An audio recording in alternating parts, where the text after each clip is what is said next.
Captain Alara Voss gripped the armrests of her command chair on the bridge of the ESS Vanguard, her knuckles white against the worn leather.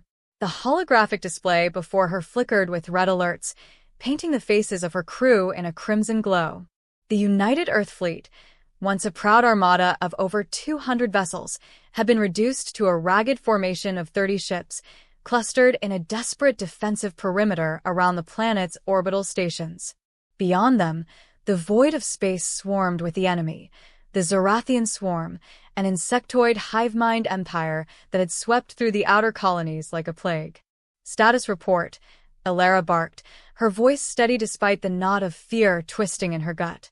Lieutenant Kai Reyes, her tactical officer, didn't look up from his console.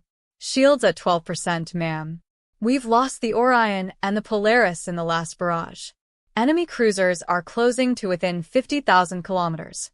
Their boarding pods are prepping for launch. We have minutes. Maybe 5. The bridge fell silent, save for the incessant beeping of failing systems and the distant rumble of impacts against the hull. Alara's mind raced back to how it had all begun. It was just 6 months ago, when the first Zorathian scouts had appeared on the fringes of Sol System. Humanity had dismissed them as anomalies, until the scouts returned with a full invasion force. The Zorathians communicated in bursts of telepathic static, their demands simple: surrender or annihilation. They sought Earth's resources, its water and minerals, to fuel their endless expansion.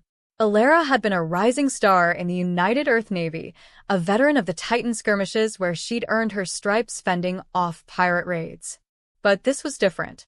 The Zorathians weren't pirates. They were an existential threat, their ships organic behemoths grown from bioengineered chitin, armed with plasma lances that sliced through human alloys like butter. "Open a channel to Fleet Command," Alara ordered. "We need to know if the evacuation protocols are holding." Communications Officer Mira Singh nodded, her fingers dancing over the controls. A grainy hologram materialized. Admiral Harlan Thorpe, his face etched with exhaustion from a side HQ in Geneva. "Captain Voss," Thorpe said, his voice crackling through interference. "The fleet sacrifice is buying us time. Civilian transports are 80% clear from the surface. But the Zorathians are jamming our sensors. We're blind to their full numbers." Alara leaned forward. "Admiral, we can't hold them much longer. What's the status on Project Aurora?" Thorpe's eyes darted sideways, as if checking for eavesdroppers. Project Aurora was Earth's last hope, the Lightfold engine, a revolutionary propulsion system that didn't just bend space-time for faster-than-light travel. It could fold reality itself, creating wormholes or even displacing entire fleets.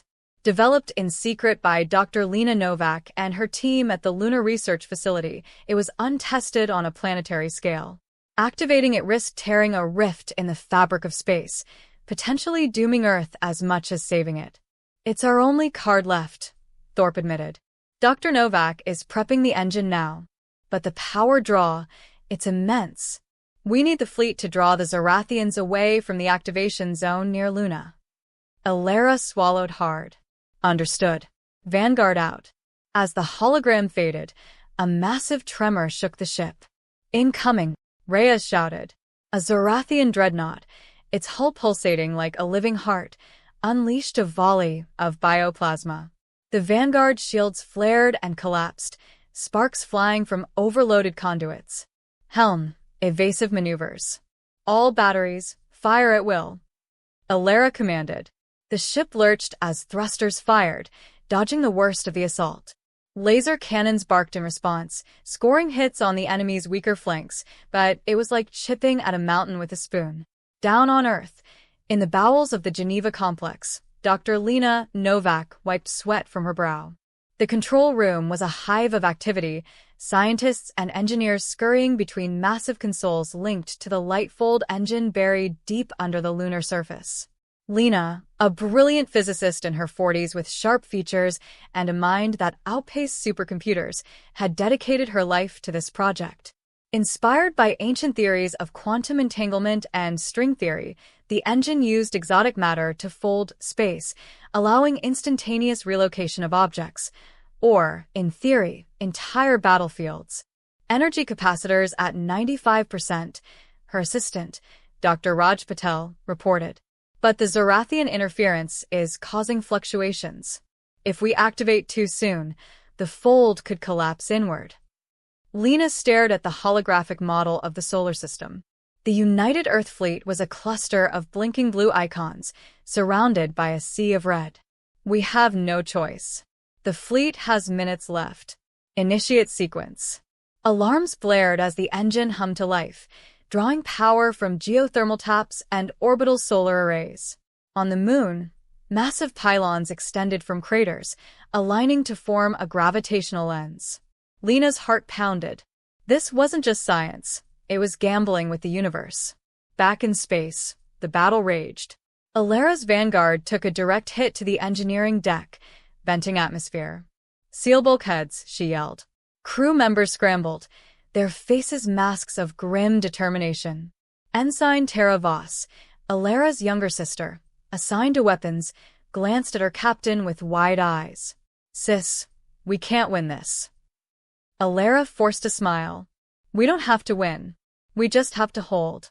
The Zorathian hive-mind, a collective consciousness spanning their fleet, sensed victory.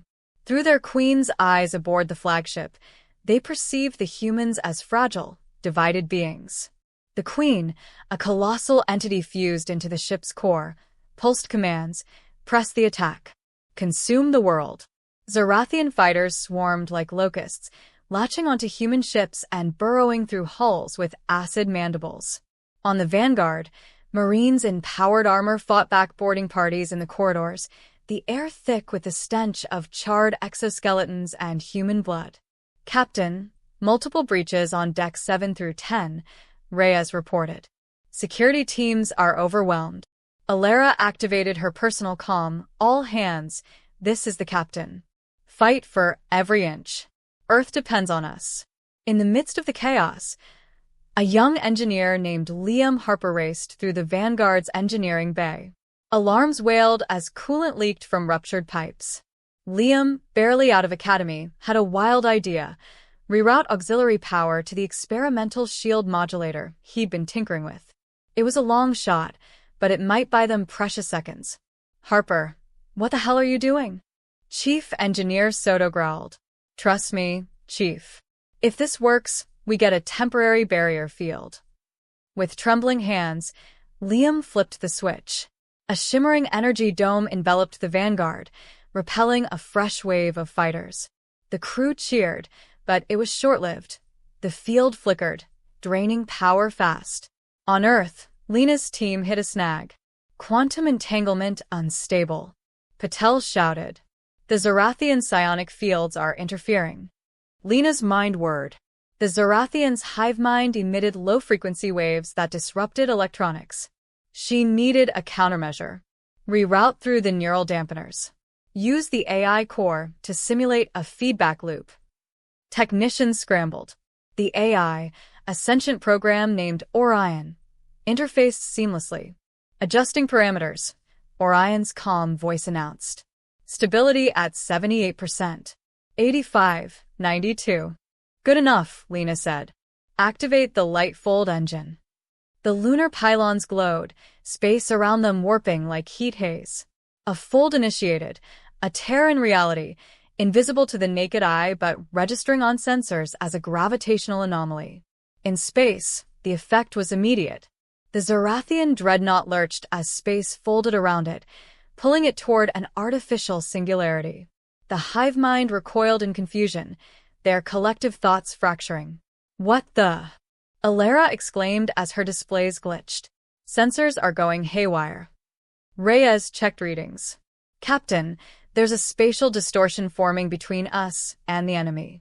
It's folding them away." The middle of the battle turned surreal. Zorathian ships began to stretch and compress, their forms distorting as the light-fold engine manipulated spacetime. Some vessels were flung light years away in an instant, emerging in distant star systems, disoriented and alone. Others were crushed by the fold's immense pressures, imploding in silent bursts of debris. But the engine's power was unchecked. Ripples extended toward the human fleet. The Vanguard shuddered violently, bulkheads groaning. Structural integrity failing. Soto reported from engineering. We need to disengage. Alara hailed Earth. Admiral, the fold is destabilizing. It's affecting our ships. Thorpe's voice was frantic. Hold position. Novak's team is calibrating. On Luna, alarm screamed. Fold radius expanding uncontrollably, Patel warned.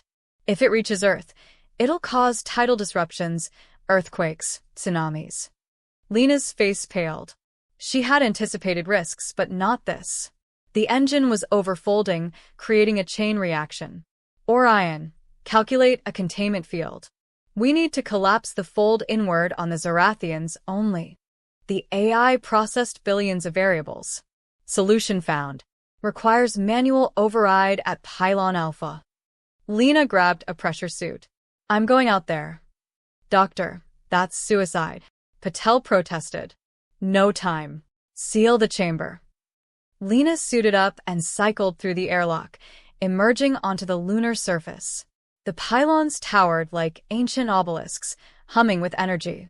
Earth hung in the sky, a blue marble under siege. She trudged to Pylon Alpha, the regolith crunching under her boots. Inside her helmet, Orion guided her. Insert the calibration rod into port 7B. Her gloved hands fumbled, but she managed. As she twisted the rod, the fold stabilized. The distortion narrowed, targeting only the Zorathian fleet. In space, the tide turned decisively. The Zorathian Queen's ship was caught in the epicenter. The hive-mind screamed, a psychic wail that echoed through human comms, causing headaches among the crew. Then silence. The dreadnought folded in on itself, vanishing into a pinpoint of light. The remaining Zorathian vessels, leaderless, scattered in panic. Some self-destructed. Others fled to the system's edge, their coordination shattered. Cheers erupted on the Vanguard's bridge. They're retreating, Reyes whooped. Alara slumped in her chair, relief washing over her. Damage report? Heavy casualties, ma'am. But we're alive. Tara hugged her sister. We did it. At the side, Lena collapsed against the pylon, exhausted. The engine powered down, the pylons retracting. Patel's voice crackled in her ear. Fold contained. Enemy fleet neutralized. Admiral Thorpe addressed the survivors via broadcast. Today, humanity stands unbroken. Thanks to the bravery of our fleet and the ingenuity of our scientists, we've turned the tide. In the weeks that followed, reconstruction began.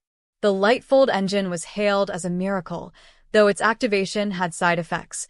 Minor gravitational anomalies lingered in Sol system, requiring constant monitoring. Lena Novak became a hero, but she knew the risks had been too great. We played with fire, she confided to Patel. Next time, we must be ready. Captain Alara Voss, promoted to admiral, oversaw the fleet's rebuild. She visited Lena on Luna, the two women sharing a quiet moment overlooking Earth. You saved us, Alara said. Lena shook her head. We all did.